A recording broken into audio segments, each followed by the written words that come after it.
Welcome to SUP, the Super Urban Podcast, a discussion on cities coming from RMIT Architecture and Urban Design in Naarm, Melbourne, Australia. I'm Ian Nazareth. I'm Graham Crist. And I'm Christine Phillips.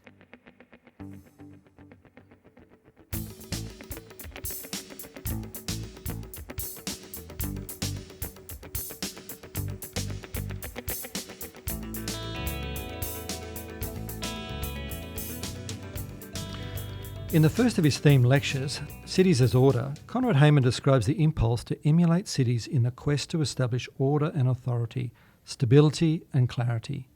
The supreme example of this is the enduring presence of Rome and Athens in designs, but also as examples in the Venice obsession of 19th century Melbourne. We could say that these forms of emulation are typically colonial, where the instant city of rapid growth is enabled through emulation and colonies might imitate the mother country. This is present in cinema from the Wild West town to the Fritz Metropolis. A sense of order is connected to an idea of protection also, and of conquest or possession of land. Perhaps this relates to the obsession with creating icons for cities, nowhere more nagging than in Melbourne, and the embodiment of a city in a single building. Here we discuss contemporary thoughts on the emulated city and its place as a centre of order or elevated protection. So let's talk about one of Donald Trump's many executive orders, in particular the one that's formally known as the Beautiful Federal Civic Architecture Executive Order, which aims at promoting a kind of civic architecture that commands public admiration. This is a reheat of an order that was issued in Trump's first term, but obviously it's been greatly criticised by the American Institute of Architects, but I'm just wondering how this fits into our broader discussion about cities as order. Well, in the case of the US, it's got a very long history. If you go back to Ronald Reagan's period around the early 1980s, you find that there was actually an official program for refurbishing buildings in a neoclassical style. And hence Alan Greenberg's refurbishment of the State Department rooms at the beginning of the 1980s. If you go back further, though, you actually find that America had been pursuing conspicuously classicising government architecture from at least the 1860s with what became known as the General Grant style, which was a French Baroque, basically, with France as an instrument of cultural separatism. And then, of course, Beaux-Arts classicism, which became the official style of American colleges and of American architecture. And you can go through hundreds of pages of American journals and find just oceans of classically related architecture. You've only got to go to Venice and see the American Pavilion at Venice, which is the most classical, practically, of the whole group of national buildings. So, in other words, there was a great deal there. The ones that spring to mind, I think, were probably even from both the Republican dominance of the 1920s and the New Deal following, interestingly enough, under Franklin D. Roosevelt. For example, Henry Bacon's Lincoln Memorial, 1922, which was open to, apparently, a segregated audience at the official launch. Then you had the two great opuses of John Russell Pope. You had the National Art Gallery, 1941, and the Jefferson Memorial as late as 1943, which was a dome with a neoclassical building, and that was completed in the middle of the Second World War. So there's huge amounts of it. That history is so long. And I think what's fascinating is that attachment to the classical style and the classical order. What is it about that particular type of language, of style of architecture you think that lends itself so well to this sort of order and the civic sense? Well, I think it evoked instant civilization. If you could surround yourself with the environment of the ancients, that in a sense you were back with Cicero and you were back with Homer through to Cicero and the great philosophers, and that they were looking over your shoulder and they were looking over America's shoulder as well. But the other allure, of course, was also that through the classical tradition you could get close to old Europe in a particular way. Now, in recent years, America's been a bit, I won't say contemptuous, but perhaps dismissive of old Europe. But old Europe had a real appeal, particularly France, because it suggested metropolitan culture to American architects, particularly in the late 19th century, and a way of escaping accusations that you were some sort of colonial society or some sort of provincial society. If you started building classically, you were working in a universal form, and it suggested that you were in touch with older civilisations. Yeah, it's strange that we seem now we have a division between the architectural profession, who's condemned this order, and a fairly authoritarian government's view of classical style. Yeah, yes, I think so. Although it has been remarked, of course, that classical America also had curious resemblances to European fascist architecture in the 1930s.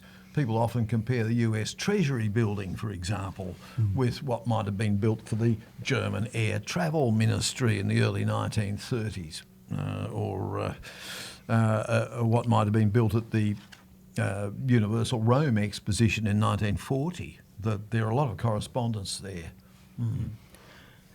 And sort of as following up on that, I'm curious about, so on one hand you have, picking up on classical architecture as a sort of resolute sort of style, and do you think that has a correlation with the sort of rallying cry about, great again, and thinking about how does that connect with the architecture, with the political agenda to some degree, or?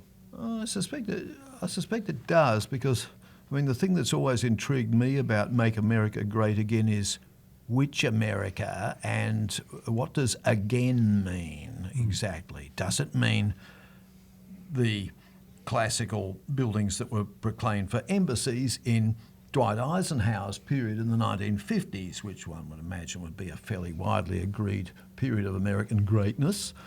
Or does it mean New Deal buildings under Franklin D. Roosevelt of the 1930s? Or does it mean the monuments that were commenced under the Republican aegis in the 1920s and so on? But people have never been specific about what the again means. And of course, some of the periods when America was great also, as in the 1920s, involved a period when there were 5 million members of the Ku Klux Klan, for example, including the 47th president's father, and there was a de facto segregation. There was a de facto apartheid in the United States, in which Woodrow Wilson primarily segregated the public service and the military for the first time.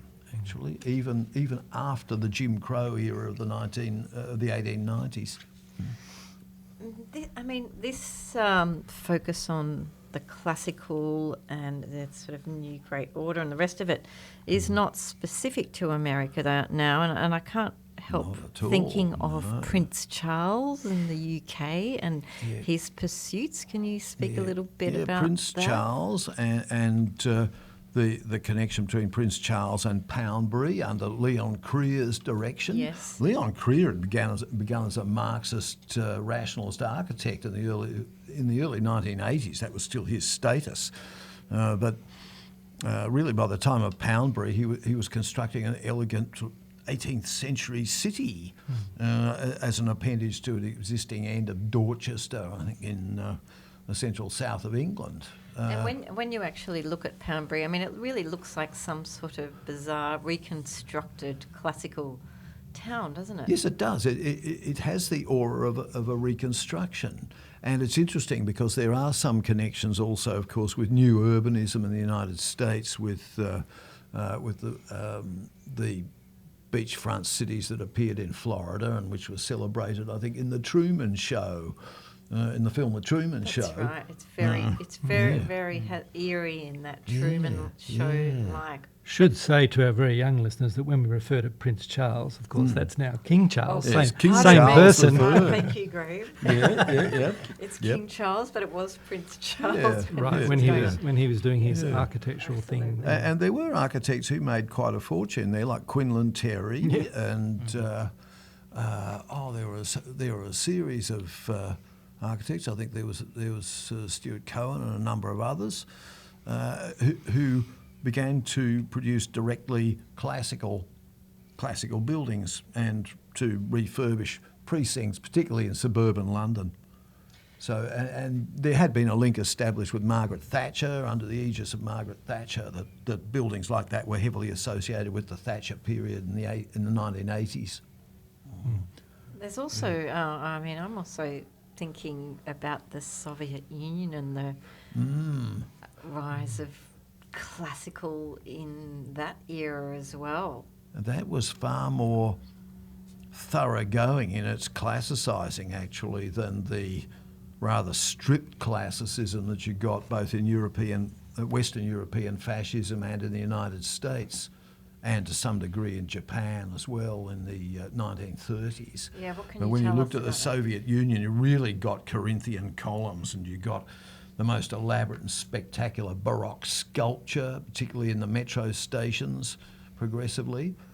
Although it must be said that Soviet classicism did begin in a stripped-down, rather stylised sort of way. There were actually a couple of phases. One was the so-called Vopra period, 1930 to about 1934, which was somewhat akin to Art Deco and to perhaps New Deal architecture in the US. But then the traditionalists like Zholtovsky got the upper hand, and they began to produce straight-out Renaissance and classical or temple-fronted buildings. Yeah. I mean, thinking about classicism beyond the individual building as well, the sort of making of cities as this orderly realm with these very big axes and very, very clear sense of the structure of the city. Yes, I think so. That in a way it satisfied a desire that people had for clarity and for order and for harmony in surroundings. And to some extent that was shared in substantial currents within architectural modernism as well. Like, for example, when Robin Boyd talks about men whose lives and minds have found order. Well, Corbusier is full of it as well. Yeah, and Eliel Saarinen. And it all comes back to a desire to create that sense of order, doesn't it? Yes, whether it's in a classical style, I think that's a really good point, Conrad, whether it's in a classical style or a so-called universal modernist language, is this history that, sort of themes that recur within cities of this desire to maintain a unified order through a singular language or a stylized representation, sort of in a larger scale. Yeah. Would that be a fair point, Conrad? I think so. I think it would be also that there was the quite egalitarian desire of producing an architecture which everyone could relate to and everyone could understand. And that came through as recently as, say, Charles Jenks's advocacy of clearly readable entrances and clearly readable connections with the street. So it's a really different position to one of Trump and of order and... Yes, that's much more about accessibility and probably egalitarian. It's an egalitarian approach. I think the Trump proclamation is interesting. Well, in a sense, I would imagine that Trump and the innumerable enablers behind Trump probably look at Washington and they see a series of usually bleached white monuments around the city, whited sepulchres, literally.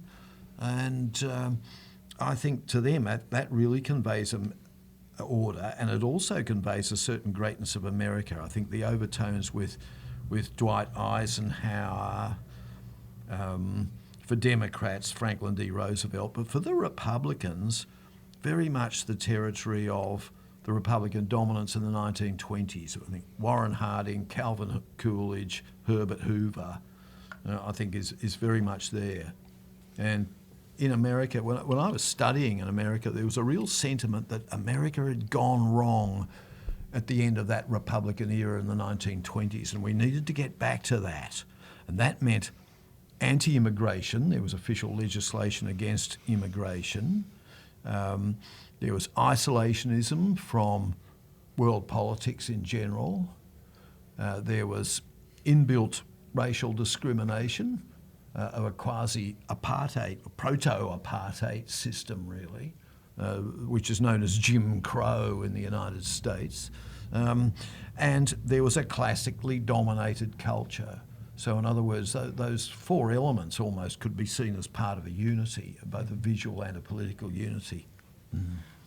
And I guess, perhaps another variable or thread of the city as sort of form and order is one that connects quite closely with, ideas of colonialism and nation building. Mm. And, I wonder what your thoughts are on, cities like New Delhi and how they kind of extend some of these legacies more at the scale of the building and perhaps the city as well. Yeah. Well, it's quite fascinating because both Britain and the US, and probably France as well, projected their own urban forms onto the architecture of their colonies. Hence you had Hanoi and Saigon, as it was, adopting cathedrals of a rather French variety, Art Deco architecture, which was also a hallmark of Italian colonialism in the 1930s, in Africa particularly.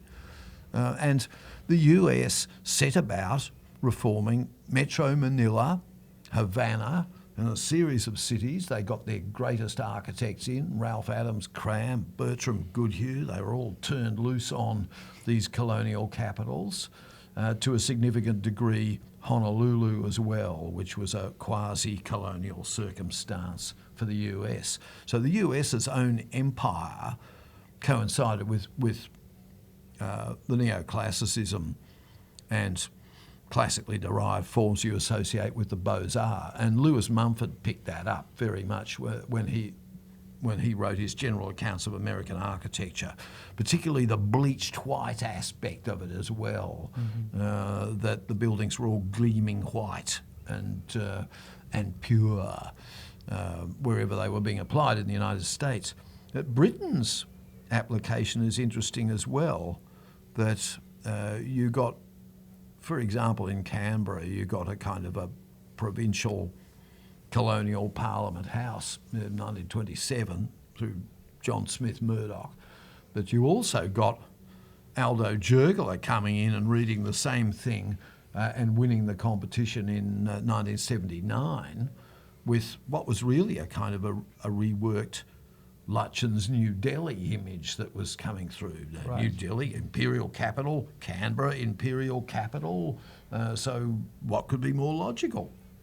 But the other thing, which is interesting, I think, with New Delhi too, was Lutyens' extraordinary impudence that for the Viceroy's house, you get the image not of a great Indian building or an Indian building a building in the Indian or South Asian tradition, but you get Leeds Town Hall with a colonnade, a dome immediately behind it, and the dome representing immediately the Great Hall inside, which was the Durbar Hall in New Delhi, and which was the auditorium in Leeds.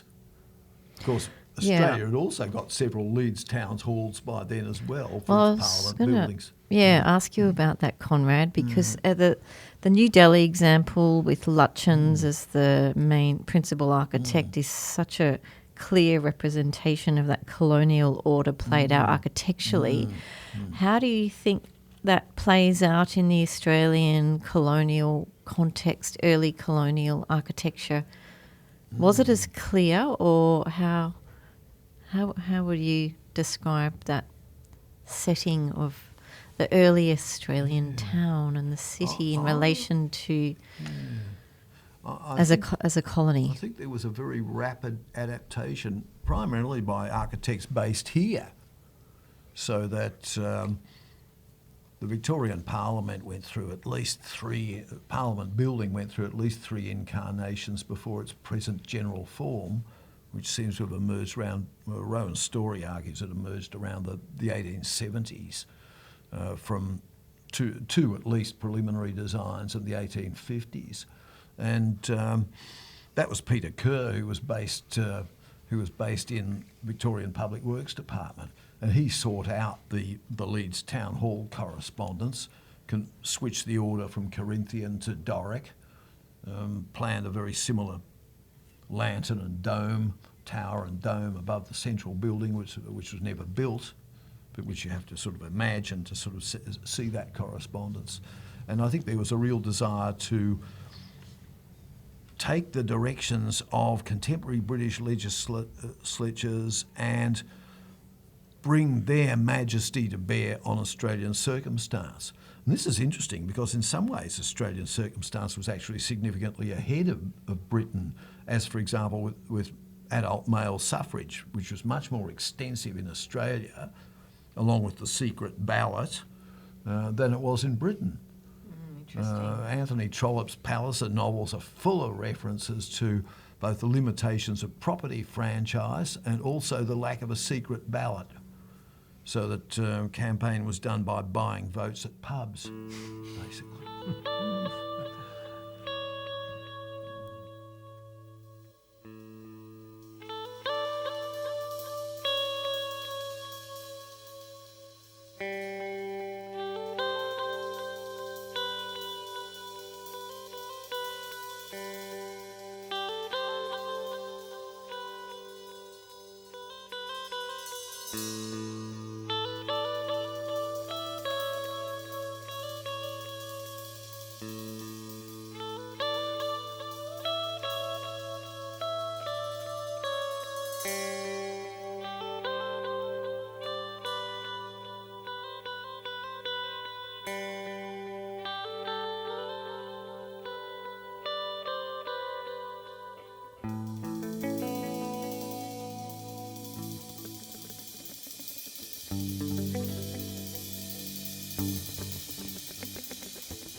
just heard a piece by the marvellous Errol H. Tout, architect, academic, guitarist and composer.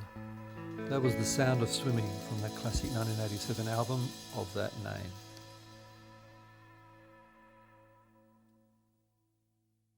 So speaking of executive orders, it was probably about 10 years ago that the President of the People's Republic of China, Xi Jinping, made pronouncements against weird architecture and connected this in part to two experiments that Western architects were doing in China. And I feel like this probably relates to, but also extends some of our discussions today about cultural identity in the face of globalization, questions of colonial echoes and how that manifests in urbanism, but also architectural expression and politics. So I'm wondering how this might relate to the story of orderly cities, nationalism, and I guess the tradition of cities imitating something else. China's circumstance is interesting. Not many people have looked at this closely, but there has been a monumental government architectural mode in China, particularly for public buildings. One thinks, for example, of both the museum and the main concert hall in Shanghai, for example.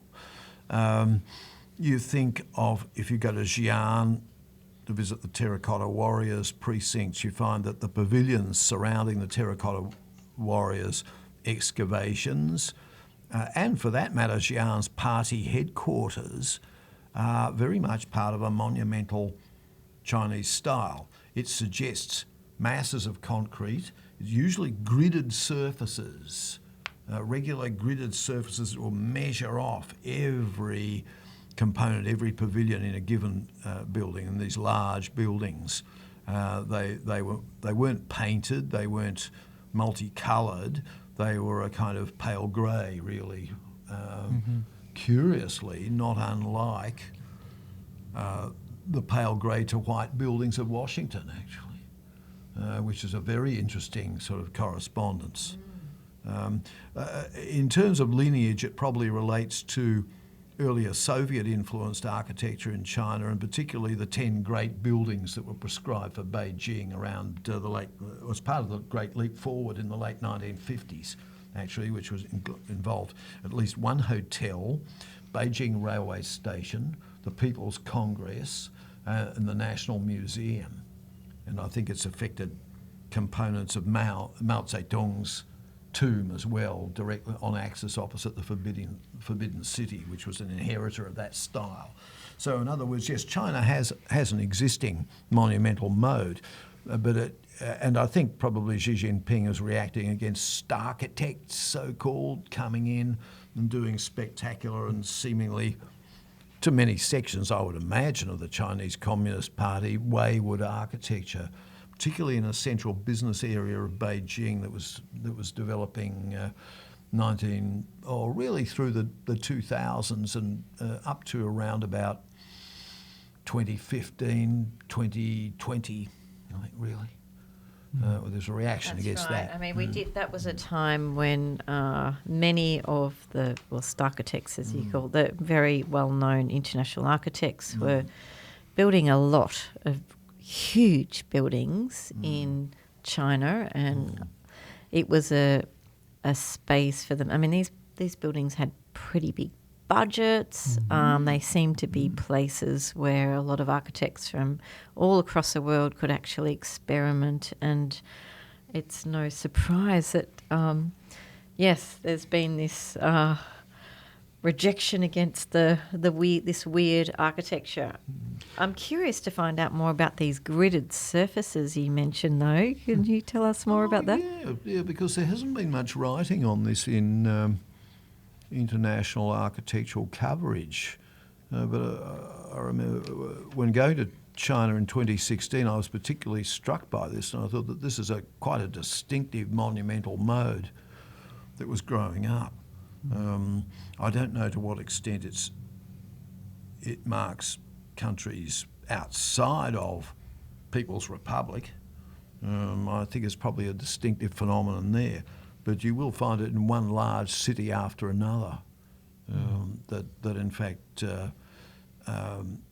China adopted a monumental mode that was distinct from late Soviet architecture. It was distinct from Khrushchev era architecture as well. It's as if architecture in China found its feet in a particular monumentalising direction, and I think that's probably the area to which party officials want to return.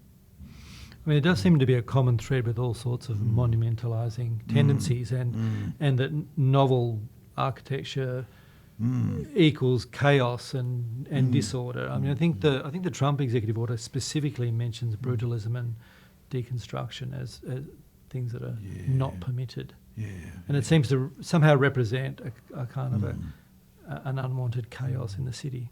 I think so. And Washington did have tendencies to discipline architecture quite strictly via the Washington Fine Arts Commission, which was presided over for a long time by Gordon Bunshaft of Skidmore, Owings and Merrill. And he became notorious for knocking back designs by both Robert Venturi and Denise Scott Brown, and also Romaldo Jurgala, who was very active. I suppose in Australia we don't realise how active Aldo Jurgala was in the US for many years before winning that parliamentary competition here and becoming an Australian citizen. But in actual fact, he had put in multiple designs for buildings in Washington, DC, only to have them rejected by this purification committee. So did the Venturis as well, often for designs that were quite modern in character. Conrad, was it really a purification committee, or is that what you're calling it? It's a term for it. No, Washington Fine Arts Commission. Right, wow. Thank God for that. That sounded wild. Yeah. But yes, I think it was a conscious effort, particularly by later modernists, to honour what they saw as the tradition of Henry Bacon and John Russell Pope and Beaux-Arts classicists of the 1920s. So 1920s have had far too good a press, I think, in people's psychology and in popular media. I think actually I tend to incline towards Geoffrey Searle's characterisation of it as a miserable decade. Conrad, I'm also wondering whether the conversation around, iconic architecture or novelty is sort of now being recast as the kind of antithesis of order, and whether that is now serving as a kind of tool to have more, politically sort of minded discussions around, an emerging conservatism. Well, yes, I think it is. There is a very clear alignment between advocacy of classical order and conservative currents. A case in point being the Australian Museum. When that was completed in 2001, there was actually an outcry from a series of more largely conservative commentators as to why it wasn't a symmetrical classical building. John Howard was allegedly enraged by it. Yeah, I think John Howard was deeply concerned about it. Tim Bonyhady, the art historian and critic, was very concerned that it hadn't, in a sense, responded to the colonial tradition, which I think a lot of his coverage involved. And Keith Windschuttle, I think, particularly took the committee of the museum, Graham Davison, even myself, to task for encouraging aspects of the architecture that had emerged in ARM's design, there was really a series of alignments that were drawn up around what people had been expecting and what was actually there. There's something else that comes out of Ian's question, which I thought was interesting, is this sort of sense of architecture versus the city. So the orderly city isn't made up of noisy buildings that are grabbing your attention, but they're actually, the streets, it's the sort of the town planner's view of the streetscape as something which is more important than the individual building. We've been spending a fair bit of time talking about individual buildings in the context of cities. Yeah, because this was a very deeply established perception within the ranks of architectural modernism.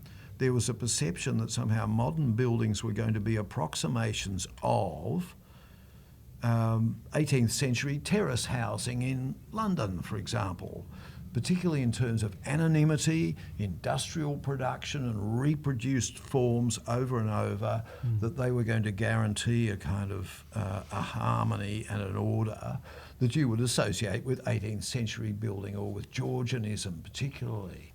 I think it's one reason for the reverence of the Georgian in Australian architectural culture. I mean, it's I think there's so many layers to that point, Graham and Conrad and Ian, in that, one, you have this idea of, is it about the city as an image and what is that image that's being conveyed? But there's also this idea of a pursuit or attempt to maintain order through the architecture. So one's sort of about the image of the city and what it's conveying, and the other is how the people engage with that city through. Yeah, I mean, there's a lot in sort of late 19th century architecture in the city around how you actually engage with a building and the street front and that sort. So it feels like there's many ways we can think about that idea. I feel like that leads on to a conversation about the Melbourne Icon competition, which we were talking about earlier, from the 1980s. Yes, it's there was a big competition that was held in Melbourne, the Melbourne Landmarks competition. This was an international competition, and it was a call out to architects across the world to think about what a landmark for Melbourne might look like. And the site was where Federation Square is currently located in Melbourne, right next to the Birrong, the Yarra River, and it's the edge of the Melbourne grid city layout. So it's a pretty interesting site. And I got the sense, Conrad, that there was a little bit of city rivalry going on here. Melbourne wanting to get a landmark. Sydney just recently had the Opera House, and a little bit of a sense of one, wanting to have its own landmark, but two, the entries that came in were so wild and very much about dealing with this, again, an idea of a city, the image of a city, and the architect really becomes an image maker. And so a lot of the competitions were everything like a giant map of Australia that was presented as a sort of a big waterfall, three-dimensional landscape, and all sorts of entries that came in. I was intrigued by the degree to which so many of the designs actually instituted a topography, a sort of an invariably hilly topography, because I think the Melbourne's sense of icon envy was related to two phenomena. One was a growing belief in Australia that you had to have a beautiful city in terms of terrain. You had to have some water, like a sunken river valley come harbour, and you had to have a hilly environment. And I think Melbourne sensed that it was somehow a flat city. Now, Melbourne's not remotely flat in comparison with Berlin, even Vienna, until you get into the foothills. But you're absolutely right. A lot of the entries described this condition of Melbourne as being very flat. And there was this geological reading of Melbourne, which was just wrong, actually. But it was quite astonishing. Melbourne has billiard table. If you want to go to a billiard table, go to Berlin, which has one valley and one hill. But many of them came in as these cascading waterfalls and landscapes, while others were a bit more kitsch, or others would reduce the essence of icon to a logo. A logo, the big M for Melbourne, or I can't remember. There was a big cricket I think there was a big V as well. Yeah, there was Yeah, big V. Which was like a kind of two fingers. two-finger salute. I think that was one of the putative winners until they gave the prize money to everybody. But it did seem to really mark a shift in the way architects were thinking about cities, and I feel like it's something about the architects seeing themselves. Their role in the design of a city was about that image maker, and thinking about what is an image, what is the city about, and how might we represent that through a landmark icon, quite literally and figuratively as a giant blown up symbol or whatever it might be. Well, it coincided chronologically with building as logo. And it was interesting to talk to Barry Patton, who was the designer, of course, the principal designer for Young and Freeman of the BHP building, which was a black velvety tower that showed off BHP's steel produce in various ways. But he argued in later years that there was a whole move away from logo buildings altogether to render the occupants that a major company might have in the city as anonymous or scattered through a whole series of buildings rather than one strike-proof fortress that only relied on the gas supply and the water, neither of which could be turned off in the event of industrial action or strikes, as opposed to electricity, for example. And but that building was I think it was about 1968, 67, 68 through to about 1973. And in a sense, I think the Melbourne Landmark Competition was almost the last hurrah for architecture as logo.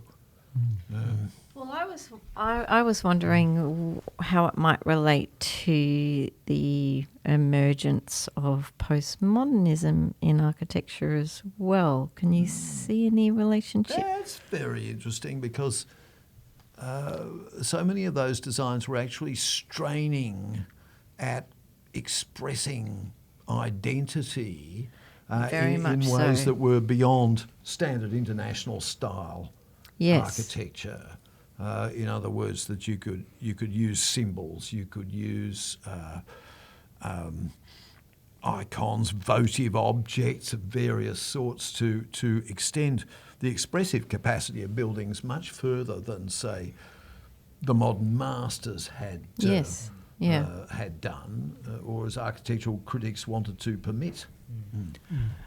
No, I think that the point about expression becomes, quite sort of compelling in there, because I was just thinking that one of the ideas that relates to the discussion about urban emulation that's connected is the one of condensation or condensing, the idea of a building or a building being a carrier for ideas of a city, and how some of those things are compressed into the landscape within a building or within a site, and it also starts to suggest that things like scale might be mutable.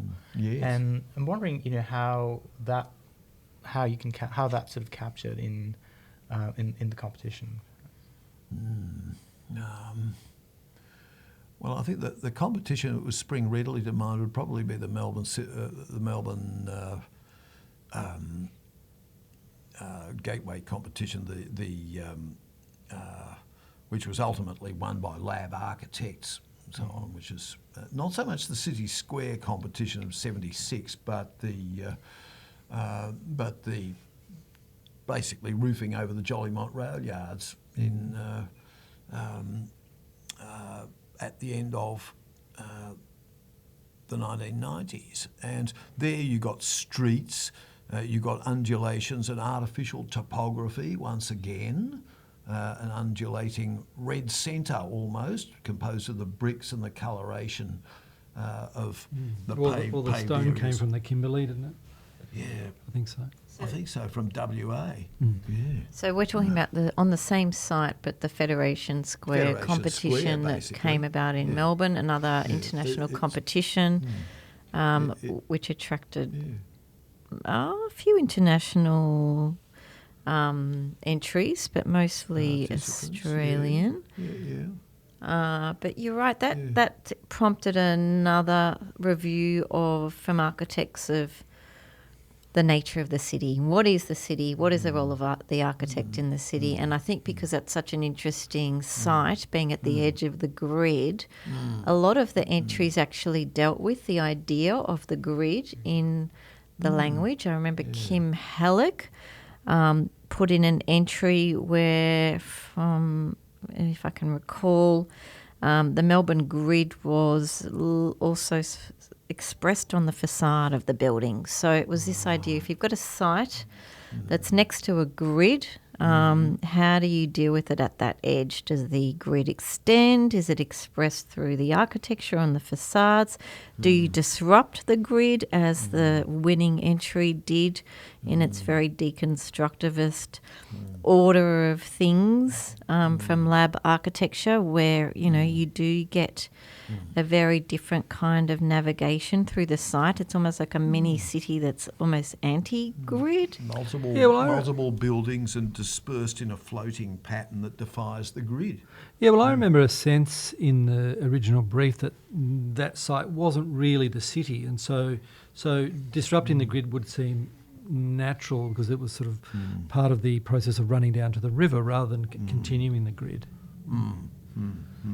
So it's sort of city but not city. Yeah, but I think that being at that edge invites the question of how do you engage or not engage with? What is the relationship between that very large civic site that adjoins the city grid? That's right. And it was part of the problem there was too that it was to function as a gateway to the city from St Kilda Road, but it was also, in a sense, under pressure to do other things as well, to be a park and or to be an approach to the river and to parkland and Birrarungma around the river. And, it was actually trying to do several things at once. Not to mention just cover the railway lines. And to cover up the railway yards. And replace the which gas were and fuel immense. towers.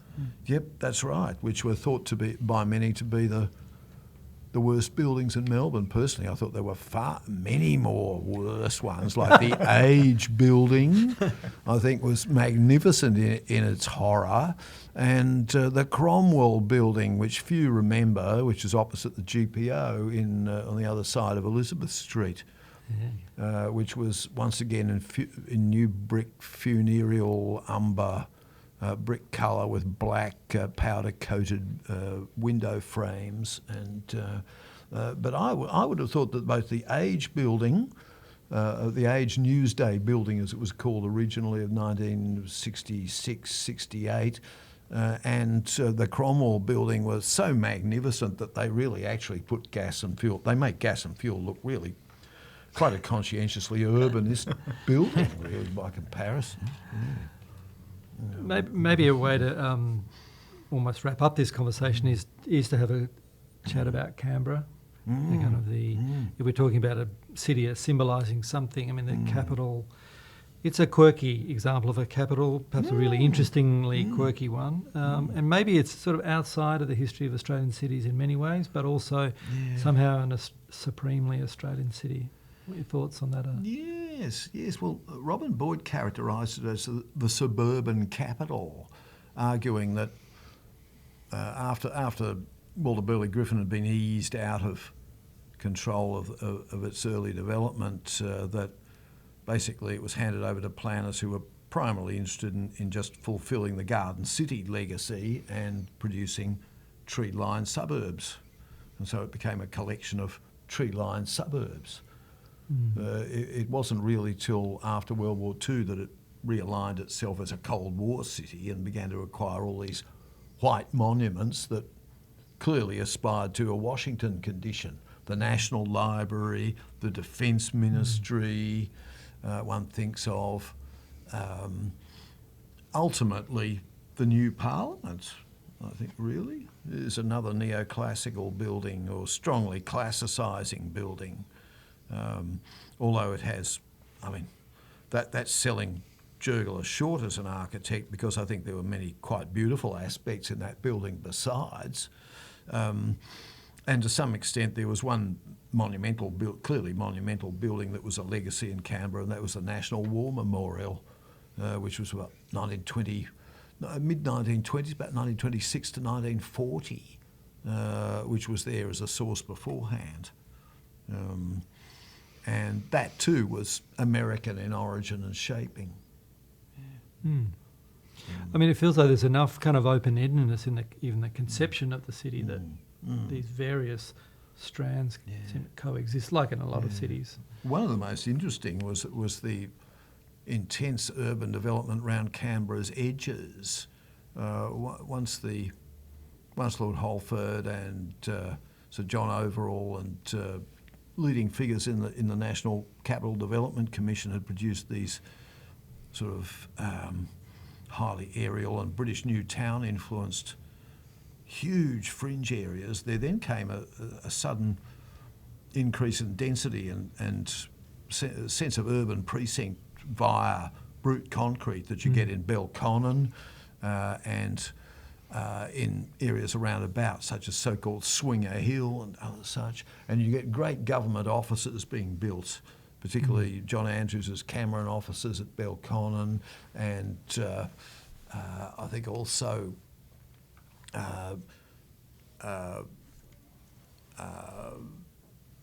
Peter Johnson and his colleagues' large buildings for the public service. They were often associated with Gough Whitlam and with the expansion of Canberra and of government activity under Labor between 1972 and 1975, but in actual fact they were initiated under John Gorton's prime ministership in the preceding period, and there was really something of an offloading effort involved in actually then crediting, in inverted commas, Labor with all of those mega structures, some of which have now been demolished substantially. Well, I think we're going to call it time. Conrad, I feel like we've only just started scratching the surface, but this is the first discussion and there'll be many more to come, so we're keen to pick up some of those threads in future episodes. Thanks, Conrad. Thank you all. Thanks for having me.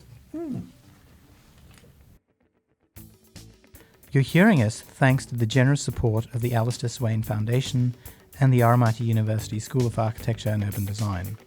We would like to acknowledge the people of the Bunwurrung and Woiwurrung language groups on whose unceded country we are recording this podcast, and extend that acknowledgement to all First Peoples of Australia who have been caring for the many layers of country for over 60,000 years.